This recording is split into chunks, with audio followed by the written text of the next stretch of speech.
हमारे मेहुल भाई यहाँ बैठे हैं। नहीं, अब नहीं बैठे हैं। हमारी पंजाब नेशनल बैंक के 14,000 करोड़ लेकर के उड़ गए हैं आपके मेहुल भाई। हमारे मेहुल भाई यहाँ बैठे हैं। नमस्कार दोस्तों, भारत के महान भगोड़े मोदी जी के प्रिय जौहरी पंजाब नेशनल बैंक से 14,000 करोड़ लूट कर भागने वाले अखंड लुटेरे नीरव मोदी के मामा और खुद पंजाब नेशनल बैंक की पॉकेट मारने वाले मेहुल चौकसी अब विदेश में आराम से घूम सकते हैं, मजे कर सकते हैं। भारत की बैंक को मोर बनाकर भागने वाले मेहुल चौकसी अब विदेश में आराम से मोर चुना सकते हैं। मेहुल भाई के ऊपर से रेड कॉर्नर नोटिस हट गया है। मतलब मेहुल भैया को अब अगर भारतीय पुलिस पकड़ेगी तो अपहरण माना जाएगा। That means kidnapping. अब अगर सीबीआई ने उनको हाथ लगाया तो विदेशी कानून के हिसाब से भारत की सीबीआई को चंबल का डाकू मानकर विदेशी पुलिस उनकी बहुत शिकायत करेगी। मेहुल भैया ने हमारे 14,000 करोड़ लूटे और $2 लाख में एंटीगुआ की सरकार से नागरिकता खरीद ली है। एकदम इन्होंने वक्त बदल दिया, जज्बात बदल दिए, जिंदगी बदल दी। वक्त सबका आता है। कल तक मेहुल भाई चोर थे, अब सीबीआई ने हाथ लगाया तो वो किडनैपर कहलाएगी। नीरव मोदी और मेहुल चौकसी डायमंड का धंधा करते थे। भारत की पंजाब नेशनल बैंक गुजराती मेहुल भैया ही चलाते थे।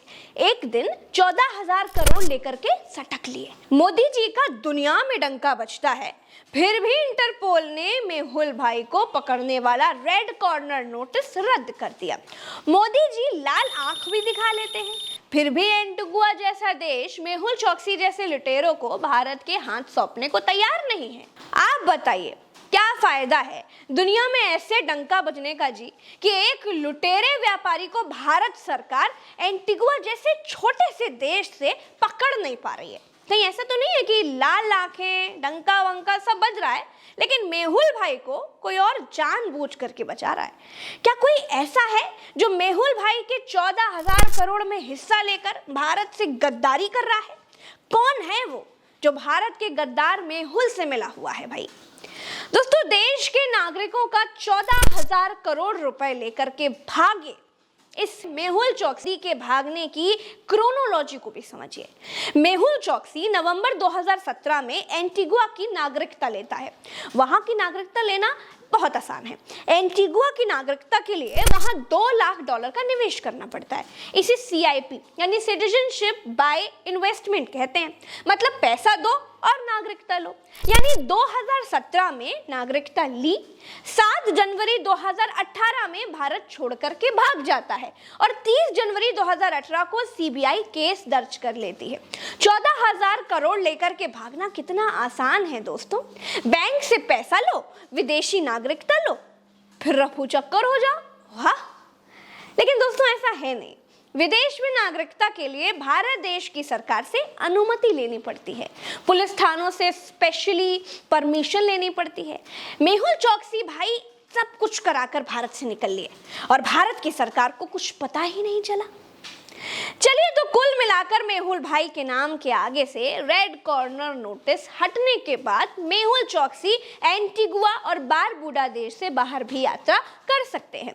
मेहुल चौकसी को एंटीगुआ और बारबुडा देश से नागरिकता मिल गई है। दोस्तों, इंटरपोल ने अपना ऑर्डर जारी करते हुए लिखा है कि इस बात की पूरी संभावना है कि भारत की ओर से मेहुल चौकसी की प्रत्यर्पण की कोशिश, उसके अपहरण की योजना बनाई जा रही है। इंटरपोल ने अपने ऑर्डर में लिखा है कि अगर मेहुल भारत वापस लौटता है तो जरूरी नहीं है कि उसे निष्पक्ष जांच और ट्रायल की सुविधा दी जाएगी। दुनिया के सबसे बड़े लोकतंत्र के बारे में मेहुल चौकसी बोल रहा है कि भारत में उसके केस की निष्पक्ष जांच नहीं होगी। ये भारत के लोकतंत्र का अपमान ही है। मैं तो कहूंगी कि इस गुजराती ठग के खिलाफ देशद्रोह का मुकदमा भी लगाया जाना चाहिए। दोस्तों, देश का दुर्भाग्य है कि नीरव मोदी, ललित मोदी, विजय माल्या, मेहुल चौकसी जैसे लोग देश को लूटकर विदेशों में मजे कर रहे हैं, भारत के लोकतंत्र को गरिया रहे हैं। हमारी सरकार काले धन पर बड़ी शेखी भगाती है, काला धन नहीं ला पाई। हमारी सरकार अपराधियों को विदेशों से लाने का दावा करती है, एक को भी नहीं ला पाई। उल्टा लोग लूट कर भाग गए। मेहुल चौकसी के रेड कॉर्नर नोटिस रद्द होने पर आप मेरा एनालिसिस देख रहे हैं तो आपको ये भी जानना चाहिए कि आखिर रेड कॉर्नर नोटिस होती क्या है।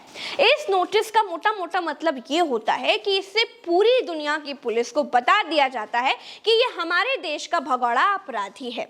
आपको मिले तो आप पकड़ लेना और हमको वापस कर देना।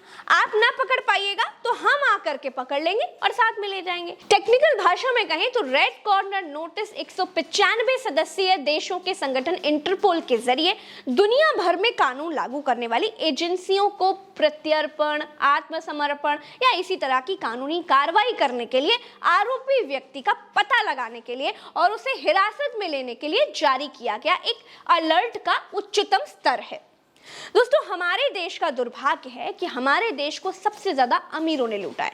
वित्त मंत्रालय के मुताबिक बैंकों ने कुल 10 लाख करोड़ रुपए के कर्ज को डूबत खाते में डाला है, यानी कि इस पैसे के वापस आने की कोई उम्मीद नहीं है। एसबीआई ने सबसे ज्यादा 2 लाख करोड़ रुपए का कर्ज डूबत खाते में डाला है, यानी कि ये सब जो पैसे हैं वो कभी वापस नहीं आने वाले। तो ये सब पैसे किसके थे? हमारे और आपके थे। सरकार ने तो डूबत खाते में डाल दिए, लुटेरे लूट कर विदेश भाग गए। सरकार ये पैसे वसूल किससे कर रही है? हमसे और आपसे।